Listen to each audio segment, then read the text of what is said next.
Welcome students, B Ed second সেমিস্টারের সমস্ত শিক্ষার্থীকে কোর্স 9-এর ফার্স্ট হাফের ইউনিট 5-এর ক্লাসে আমি স্বাগত জানাই। ইউনিট 5-এর যেই টপিক্সটা নিয়ে আমি আজকে আলোচনা করব সেটা হলো কজেস অফ চাইল্ডস প্রবলেম, অর্থাৎ শিক্ষার্থীদের সমস্যার কি কারণ থাকতে পারে। এর আগের দিন আমরা সমস্যাযুক্ত শিশু কারা বা সমস্যাযুক্ত শিশুর কি বৈশিষ্ট্য থাকা উচিত, তাদের কি সেই বৈশিষ্ট্যগুলোকে কটা ভাগে ভাগ করা যায় সেগুলো আমরা আগের দিন জেনেছি, আগের ভিডিওতে জেনেছি। তো আমরা আজকে জানবো শিশুর সমস্যার কি কারণ থাকতে পারে। 1 নম্বর সমস্যা হলো জন্মগত বা বংশগত কারণ, অর্থাৎ বংশ পরম্পরায় তারা পিতামাতা থেকে কোন সমস্যাগুলো তারা লাভ করে। সেখানে কি থাকতে পারে? 1 নম্বর শারীরিক অবস্থা, অর্থাৎ শিশুর শারীরিক যদি কোনো বাধা নিষেধ আসে তখন সে মানসিকভাবে ভেঙে যায়। অর্থাৎ কিছু ক্ষেত্রে দেখা যায় শিশু বংশগতভাবে হয়তো তার একটা পা দুর্বল বা তার কোনো হাত দুর্বল, পা নেই, হাত নেই, কোনো শরীরে কোনো অঙ্গ নেই। অনেক ক্ষেত্রে তার ব্রেন ঠিকঠাক ডেভেলপমেন্ট হচ্ছে না, ব্রেন ঠিকঠাক কাজ করছে না। তো এইগুলো শারীরিক অবস্থা, শারীরিক ডিসব্যালেন্স বা ফিজিক্যাল ডিসব্যালেন্সের মধ্যে আমরা ফেলতে পারি। তো এই শারীরিক অবস্থা যখন শিশু লাভ করে সেক্ষেত্রে সেই শিশুটার মানসিক হীনমন্যতায় ভোগে, যা তাকে সমস্যার সম্মুখীন করে তোলে। তখন সেই শিশু সমস্যাযুক্ত শিশু হিসেবে বিবেচিত হয়। পরেরটি কি আছে? বুদ্ধিবৃত্তি, অর্থাৎ বুদ্ধি কিভাবে, পিতামাতার বুদ্ধি কিভাবে তার সন্তানকে এফেক্টিভ করে। দেখা যায় যে ক্ষীণ বুদ্ধিসম্পন্ন পিতামাতার যে সন্তান হয় তাদেরও বুদ্ধি ক্ষীণ হয়, অর্থাৎ তারা দুর্বল ইচ্ছা শক্তির অধিকারী হয়। এই দুর্বল ইচ্ছা শক্তি তখন কি করে? ওই শিক্ষার্থীকে বা ওই শিশুকে অসৎ পথ বেছে নিতে সাহায্য করে বা অসৎ পথের দিকে তাকে চালনা করে, যা সমস্যামূলক আচরণের প্রবণতা জন্য তাকে প্ররোচিত করে। তো ক্ষীণ বুদ্ধি বা বুদ্ধিবৃত্তি একটা সমস্যার কারণ হতে পারে। 3 নম্বর কি আছে? স্বভাবগত বৈশিষ্ট্য বা মনোপ্রকৃতি। স্বভাবগত বৈশিষ্ট্য এক্ষেত্রে কি হয় না, কোনো পিতামাতার যদি চিত্ত অব্যবস্থিত বা পিতামাতার আইকিউ লেভেল যদি কম হয় সেক্ষেত্রে দেখা যায় তার সন্তানের আইকিউ লেভেল কম হয়, অর্থাৎ তাদের যে চিত্ত বা মন সেটাও অব্যবস্থিত হয়। সেক্ষেত্রে কি হয়? ওই শিশু তার পিতামাতার ন্যায় অন্যের দ্বারা সহজেই প্ররোচিত হয়, যা তাকে সমস্যামূলক আচরণের সম্মুখীন করায়। এর পরের যে কারণটা আমরা জানবো সেটা হলো সামাজিক কারণ, অর্থাৎ সমাজ তাকে কিভাবে এফেক্ট করে। একজন শিশুকে শিশুর সমস্যা তৈরির জন্য সমাজ কতটা দায়ী, কিভাবে এফেক্ট করে? 1 নম্বর হলো কুসংস্কার। আমরা সমাজে বিভিন্ন রকম কুসংস্কার দেখতে পাই। সেই সমাজ যদি সেই কুসংস্কারগুলোকে বেশি মেনে চলে, আর সেই যে সমাজে শিশু বড় হয়েছে বা যে সমাজের সঙ্গে শিশু ইন্টারাকশন করছে, অ্যাকচুয়ালি দেখা যায় যে একজন শিশু ভূমিষ্ঠ হওয়ার পর তার যে ফ্যামিলি বা তার যে পিতামাতা তার সঙ্গেই সে ম্যাক্সিমাম টাইম স্পেন্ড করে। এরপর 7-8 বছর পর তারা সামাজিক পরিবেশের সঙ্গে বেশি পরিমাণে ইন্টারাক্ট করে, অর্থাৎ তার ব্যবহার থেকে শুরু করে তার যে mental development, any type of development, প্রত্যেকটাকে এফেক্ট করে কি? সমাজ। তাহলে সেই সমাজে যদি কুসংস্কার ছেয়ে থাকে তাহলে সেই কুসংস্কার ওই শিক্ষার্থীকে বা ওই শিশুকে এফেক্ট করতে পারে, তখন সেটা তার সমস্যার কারণ হয়ে দাঁড়ায়। 2 নম্বর কি? সামাজিক দুষ্কৃতি। সামাজিক দুষ্কৃতি মানে কোনো সমাজে যদি চোর, ডাকাত, মানে কুব্যবস্থিত লোকের সংখ্যা যদি বেশি হয়, সেই সমাজের মধ্যে যদি একজন শিশু বড় হয় তাহলে তার মনোভাবও ওই দুষ্কৃতিমূলক মনোভাবাপন্ন হয়ে পড়ে। তখন ওই শিশুটি সমস্যামূলক আচরণ করতে বাধ্য হয়। 3 নম্বর কি, অসৎ সঙ্গ। কোনো শিশু সমাজের মধ্যে থেকে বা সামাজিক পরিবেশে গিয়ে যদি অসৎ সঙ্গ বা কুসঙ্গে বেশি পরিমাণে থাকে, বেশি সময় থাকে, তখন কি হয়, তার যে চিন্তাভাবনা ওই অসৎ লোকের চিন্তাভাবনা মতো হয়। তখন কি হয়, সে সমাজের যেটা উপকারী দিকগুলো সেগুলোকে সে ভুলে গিয়ে অপকারের দিকগুলো বেশি ভাবে, অর্থাৎ সে তখন সমস্যামূলক আচরণ করতে বাধ্য হয়। এরপরে কি আছে, গৃহ পরিবেশ ঘটিত কারণ, অর্থাৎ গৃহ পরিবেশের কোন কোন কারণগুলো একজন শিশুর সমস্যার কারণ হতে পারে। শিশুর প্রতি অবহেলা বা প্রত্যাখ্যান। এক্ষেত্রে কি হয় না, পিতামাতা অনেক ক্ষেত্রে তার শিশুর প্রতি ঠিকঠাকভাবে মনোযোগ দেয় না, অর্থাৎ তার যে চিন্তাভাবনা, তার যে গুরুত্ব, সেইগুলো থেকে ওই শিশু বিরত থাকে পিতামাতার দিক থেকে। তখন কি হয় না, ওই শিশু মানসিকভাবে পীড়িত হয়, বিক্ষুব্ধ হয়, তখন যার ফলে ওই শিশু নানারূপ অবাঞ্ছিত আচরণের মধ্য দিয়ে এই প্রক্ষোভ বা তার যে রাগ বহিঃপ্রকাশ করানোর চেষ্টা করে, ফলে সে সমস্যার সম্মুখীন হয়। 2 নম্বর কি, পরিবারের অতিরিক্ত প্রশ্রয় বা অতিরিক্ত শাসন। একটি পরিবার যদি কোনো শিশুকে অতিরিক্ত প্রশ্রয় দেয়, অর্থাৎ তার যে চাওয়া পাওয়া সেগুলোকে যদি সবসময় তাকে বা একটা শিশুর যে জিদ, সবসময় যদি তাকে সেই ইচ্ছা বা জিদ সবসময় তাকে যদি প্রাধান্য দেওয়া হয়, তখন ওই শিশুটি ভাবে যে তাকে সবাই মিলে গুরুত্ব দিচ্ছে, তাকে কোনো কিছুতেই বাধা দিচ্ছে না, তার ইচ্ছা শক্তিকে কেউ বাধা দিচ্ছে না। তখন সেক্ষেত্রে তার ধীরে ধীরে ওই শিশুটি কী হয়, সর্বস্ব বা স্বার্থপর ও অহংকারী হয়ে ওঠে। তখন ওই শিশু সমস্যাযুক্ত শিশুর ন্যায় আচরণ করতে থাকে।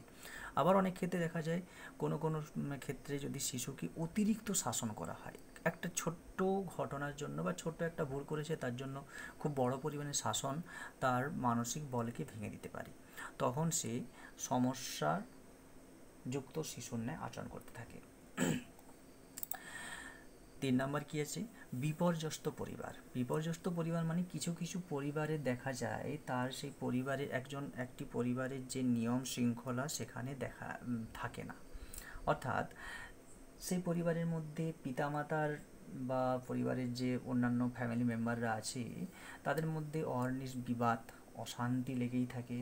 আবার কোনো কোনো ক্ষেত্রে দেখা যায় একজন শিশু তার বাবা বা মা বা বিমাতা যদি থাকে তার প্রতি অবহেলিত, নির্যাতিত হয়। কোনো কোনো ক্ষেত্রে আবার শিশুর পিতামাতা থাকে না, সে অন্য কারো কাছে মানুষ হয়। তো এগুলোকে আমরা বিপর্যস্ত পরিবার বলে থাকি। এক্ষেত্রে শিশু তার যে পরিবার, অর্থাৎ তার বিশেষ করে তার পিতামাতার কাছ থেকে ঠিকঠাক পরিচর্যা পায় না, ঠিকঠাক ভালোবাসা পায় না, যা তাকে সমস্যাযুক্ত শিশুর ন্যায় আচরণ করতে বাধ্য করে এবং সে সমস্যাযুক্ত শিশুর আন্ডারে পড়ে যায়। এরপরের যে ভাগটা আছে সেটা হলো বিদ্যালয়ের পরিবেশ ঘটিত কারণ, অর্থাৎ বিদ্যালয়ের পরিবেশ কিভাবে একজন শিশুকে প্রভাবিত করে তাকে সমস্যাযুক্ত শিশু হতে। পাঠ্যক্রম, বিদ্যালয়ের পাঠ্যক্রম, অ্যাকচুয়ালি বিদ্যালয়ের যে পঠন পাঠন ঘটে, অর্থাৎ বিদ্যালয়ে যে পঠন পাঠন হয়, সেক্ষেত্রে পাঠ্যক্রমের গুরুত্ব অনেকখানি। পাঠ্যক্রম রচিত না হলে বিদ্যালয়ে পঠন পাঠন কোনোদিনও সম্ভব নয়। এবার সেই পাঠ্যক্রম যে রচিত হয়েছে সেই পাঠ্যক্রম প্রত্যেকটা শিশুর মনের যে তৃপ্তি বা বাসনাকে যে পরিপূর্ণতা লাভ করাতে পারবে সেটা কিন্তু সবসময় হয় না। অর্থাৎ একটা শিশুর যে চাহিদা সেটা যদি পরিতৃপ্তি না ঘটে তখন ওই শিশুর ওই পাঠ্যক্রমের প্রতি মনোযোগ থাকে না, তখন সে সমস্যামূলক আচরণ করতে বাধ্য হয়। দু নম্বর কি আছে, শিক্ষকের আচরণ। কিছু কিছু ক্ষেত্রে অনেক ক্লাসরুমে দেখা যায় যে শিক্ষকের যে আচরণ সেটা শিক্ষক সুলভ হয় না। সে কোনো শিক্ষার্থীর প্রতি খুব অ্যাগ্রেসিভ মনোভাব পোষণ করে, তাকে খুব শাসন করে, বা তাকে সবসময় লাঞ্ছনা, তাকে অপমান করার চেষ্টা করে। তো সেক্ষেত্রে শিক্ষকের আচরণ ওই শিশুটিকে কী করে, মনোবল ভেঙে দেওয়ার চেষ্টা করে।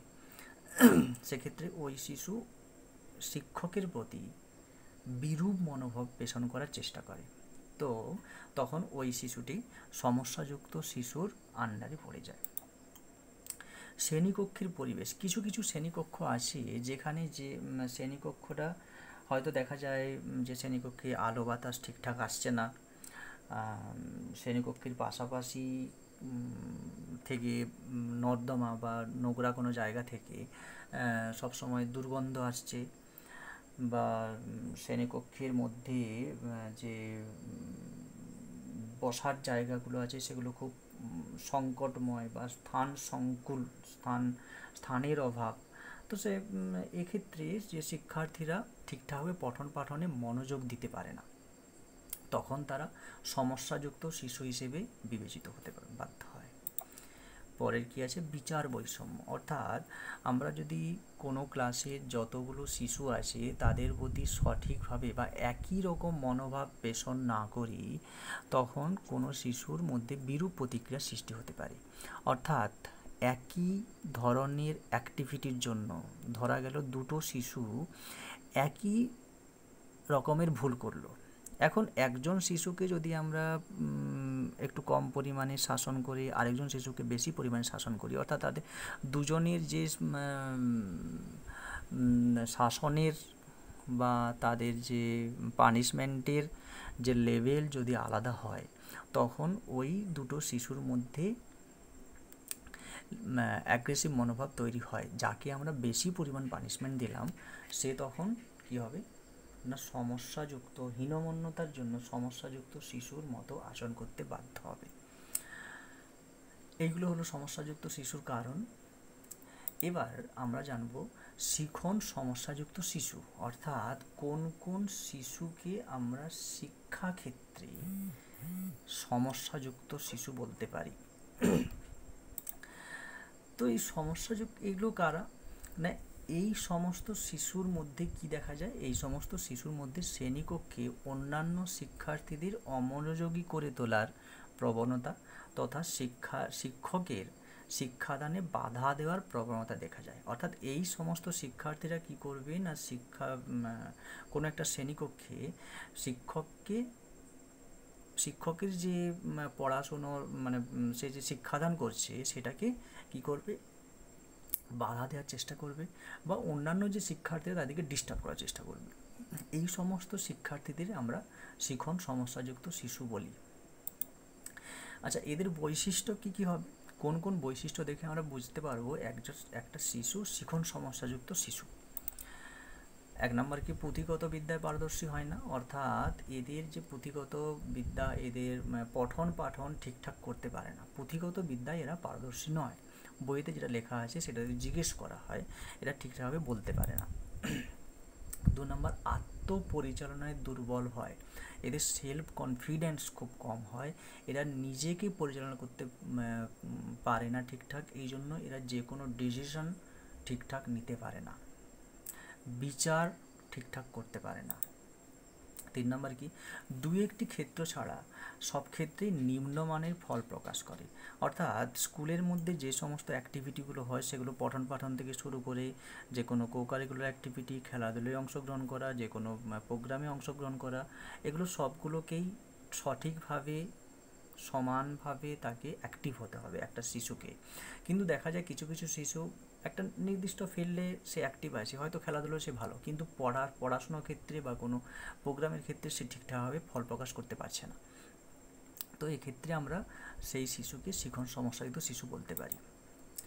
গণিতে দুর্বল হয়, এই সমস্ত শিশুরা গণিতে সর্বদা দুর্বল হয়।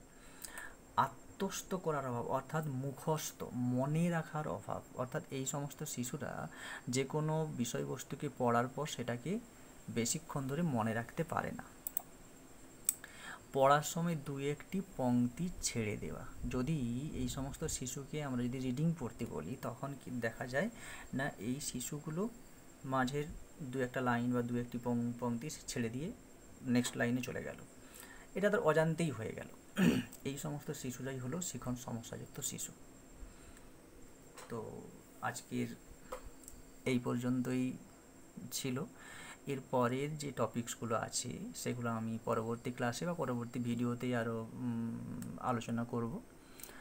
আজকে এই পর্যন্তই। থ্যাংক ইউ, সবাই ভালো থেকো, ধন্যবাদ।